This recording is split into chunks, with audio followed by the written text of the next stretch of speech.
All right, welcome to week 3. A couple announcements. I've heard from some of you that you miss me discussing what parts of the class are important and which are really just for your own information that I'm not going to test you on. So I appreciate that. I've tried to guide your thinking with the homeworks, although I recognize it's not ideal. So please remember, you can always check in with me during office hours to ask these questions, and I'm happy to answer them there. But for your guidance, the homeworks are a good guide as to what I'm feeling is most important about the modules.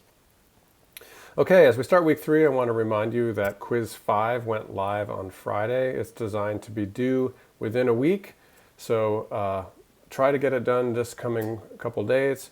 I don't remember exactly. I think you have an hour to do it, and it's to be submitted on Sakai. But all due dates for the class are due May 8th, so if you're having any sort of issue or a problem, just don't start the quiz. Check in with me and we can get it started. I don't recommend waiting until the end of the course to get everything started. Try to get things done on a timely basis. The quiz will cover organometallic chemistry. The next quiz will be on sort of the same schedule. It's going to cover bioinorganic chemistry basics. And there will be one last quiz, quiz 7, that'll cover the stuff we do next week. So this week we're going to talk about the importance of biological ligands, protein structure, and then dive into some examples of metal complexes in biological systems. So hopefully you can see my cursor there. I don't know if you can or not. So there are 4 lessons this week: history, ligands, protein, DNA structure, and elements in biology, which covers pages 1 through 21 of the reading. Then we're going to do cofactors, which skips ahead to those 10 pages. Then we're going to look at iron and copper uptake and storage, and then oxygen and carbon group transfer as just some basics in sort of the field of bioinorganic chemistry. Next week, we're going to do experimental techniques. So we're going to look at how the different techniques that we can use in order to determine what's going on in a biological system. Okay. My settings are all over the place here. Okay. Let's go in and look at some considerations as to why we would want to use a metal ion in biology. Okay, so normally I would pause right here. What are some of the essential metals in a biological system? So think about this for a few seconds. Maybe pause the video right now and ask yourself, what metals or elements do you know are useful in biological systems and are important physiologically? And then maybe think about toxicity. What elements that you know of are toxic? So I'll pause for a little bit here and then restart the video. Here we go. Okay, so here's a periodic table which lists some of the elements that are used in sort of micro and macronutrients. So the pink elements are macronutrients. Calcium is in bones, phosphorus is in DNA backbone, carbon, nitrogen, oxygen, hydrogen, obviously in all the organic chemicals. And then these transition elements, so vanadium to zinc, cadmium, molybdenum, tungsten, bromine, iodine. These are used in biological systems in humans, but also many life forms on Earth. So cadmium, you might think is toxic, and a lot of, copper is toxic, cobalt is toxic, chromium is toxic, but they're still essential elements, and it depends on the dose, and I'll talk a little bit about that in the first lesson this week. So dose is really important, but let's now think about,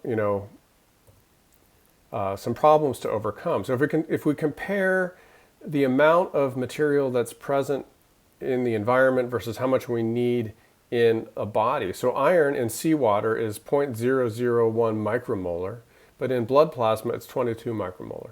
So it's a huge increase in concentration that we have to go from the environmental availability to the biological necessity. So nickel, copper, zinc are all concentrated by 1,000 to 20,000 times relative to that in seawater. Iron is especially problematic. Iron on the Earth is almost all in the form of insoluble rust. This has not always been the case. In the Precambrian era, before photosynthesis, photosynthesis was actually a huge geological extinction event. Life evolved on this planet without oxygen, and so iron 2 is a very useful form of iron. And as soon as oxygen started coming around, it would all oxidize up to rust, and large numbers of species died out. And so a lot of our archaic biological machinery depends on iron 2 and the availability of iron. So how do we get iron into a system? And there's the whole module on iron transport, which we'll talk about, I think, in lesson 2 or 3 this week. The second point is, if we have too much, like, we can't overdo it. This is a picture of copper that's been deposited inside of an eye. So Wilson's disease is the bioaccumulation of copper, and it accumulates so much and it starts to precipitate out. So metals can be toxic as they get to be too concentrated. So there's a really narrow window of bioavailability that we want to have. Iron even is a very toxic. Iron vitamins are one of the most toxic drugs that are found in households. Kids will eat the vitamins and then die of iron overload. And one last thing, one of the main reasons why transition elements are toxic is their ability to reduce dioxygen. Another way of thinking about that is the ability of oxygen to oxidize these transition elements that have multiple oxidation states. So partial reduction of oxygen is one of the most toxic things. Peroxide, superoxide, hydrogen peroxide are all extremely toxic, and when they are in your body, they can do a lot of damage. They can oxidize DNA, they can oxidize protein, so it's really bad. So we have to accumulate the elements, but we don't want to do too much. So we have to get it just right. And we'll talk about iron transport later on. This is just an introduction to iron transport. So collecting iron from the environment is done with something known as a siderophore. This is a complex that is produced by bacteria, and it goes into the environment, chelates to iron, and then the bacteria can recognize the iron complex and reabsorb it back into the cell. They have extremely high equilibrium constants for binding to iron, on the order of 10 to the 30 to 10 to the 49, so very large equilibrium constants. Transferrin is how iron is transported inside of a body. One of the most interesting type of transferrin is something known as lactotransferrin, which is found in breast milk, and ovotransferrin, which is found in egg white. And these are naturally occurring, mammalian in the first case and in eggs in the second case, that are very good iron chelators that keep the iron away from the bacteria, preventing a bacterial infection. And then there's another type of transferrin which is used to transport the blood in cells. Serum transferrin transports two iron atoms together as a unit around the body and deposits it into the iron storage protein, which is ferritin. And so ferritin is where you have up to about 4,500 atoms of iron inside of this one single protein that's encapsulated by this protein coat. And the iron is stored there to prevent it from undergoing redox chemistry and producing oxygen species that can do damage to cells. So why bother with transition elements? So let's just look at one simple example, looking at acid-base chemistry. So this is the enzyme carbonic anhydrase. It's important to take CO2 and turn it into bicarbonate. Bicarbonate is transported in and out of the body through the blood. So when you breathe out, you want to breathe out CO2, but you can't really transport CO2 very well. You transport the bicarbonate. So the transformation of water, CO2, and bicarbonate between each other is what this enzyme does. And it does so by activating water. And so this is a zinc that's buried deep inside of this carbonic anhydrase enzyme. It's coordinated by 3 nitrogen ligands, histidines. The zinc is here, and it binds to a water. And what happens is this water is activated by the biological system to make it much more nucleophilic. So the pKa of water in water, I've got it here, is 14. That's the Kw for water.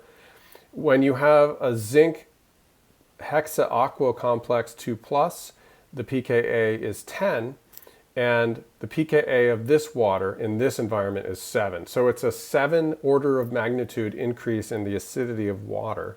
And so we can generate this hydroxyl group, this hydroxide, which can react with CO2 with an arrow pushing mechanism there to give us this bicarbonate species bound to the zinc. And that can then be replaced with a water. And so you can transfer CO2 and turn it into bicarbonate and vice versa to exchange how the bicarbonate is transported and stored in the body. So a very important enzyme, just one very simple example of how a transition element can do some important chemistry. Redox chemistry. Biology has evolved all sorts of incredible redox centers. If you just consider the iron 2, iron 3 couple, that's 0.77 volts versus a standard hydrogen electrode. And if that was the only oxidation potential that you could have for iron, then it wouldn't be that useful. You could only, oxidize things that were more reducing, or reduce things that were more oxidizing. But these different ligating groups, these different environments. So a rubidoxin is an iron coordinated by 4 cysteines. And that puts its potential plus 50 to minus 50 millivolts. So it's moved it by quite a bit relative to just the iron 2, iron 3 couple. And you can adjust it by these iron sulfur distances. So in the protein, you can adjust where those sulfurs are and get different redox potentials. Ferredoxin has cysteines and inorganic sulfur. Very different redox potential. And then these high PIP, high oxidation potential iron centers are just due to the environment around that ferredoxin center changes the potential by almost a volt, 800 millivolts. Ferredoxins are iron 4s4 clusters that are held in place with these cysteine residues. A Reiki iron center, which is histidine and cysteine, and also cytochromes have different ligating groups inside of a heme. And so this heme is a planar aromatic 4-nitrogen group. And so all these different centers allow you to have all sorts of different redox potentials for your iron. One last thing is that, iron has different a radius depending on its oxidation state. So this is an iron 2. If you oxidize it by removing an electron, it gets smaller, and the radius of the iron shrinks. So let's show that video again. So iron 2, iron 3. And so one of the questions on your homework this week is to rationalize this behavior using some molecular orbital theory or crystal field theory arguments. Okay, this video is getting longer than I thought I was going to, so I'm going to try to end it pretty soon, but I want to just talk last here about some additional reasons why transition metals are uniquely suited to do biological inorganic chemistry. So what can metals do that carbon can't? Well, you can exceed the octet, which allows you to see a lot of different structures and geometries. We're not limited to tetrahedral. We can go up to trigonal bipyramidal, octahedral, and have these different coordination geometries. So there's a lot of coordinational flexibility in a transition metal that a carbon can't get you. So flexibility, layability of the structure. You can have things moving in and out. The fact that the iron has a different radius means that in hemoglobin you can have different types of behavior that can take place. We'll talk about this later in the week, but the iron can be coordinated or not coordinated to this oxygen or to this histidine, and so the structural rearrangements can take place. And finally, you can have scaffolding for protein folding. So here is a metal ion, which is situated inside of a larger protein, and that ion holds the protein together and holds it in a certain specific shape, which is important for binding to other substrates. So that is the importance of biological inorganic chemistry, and I will see you later in the week as we go through the rest of our videos.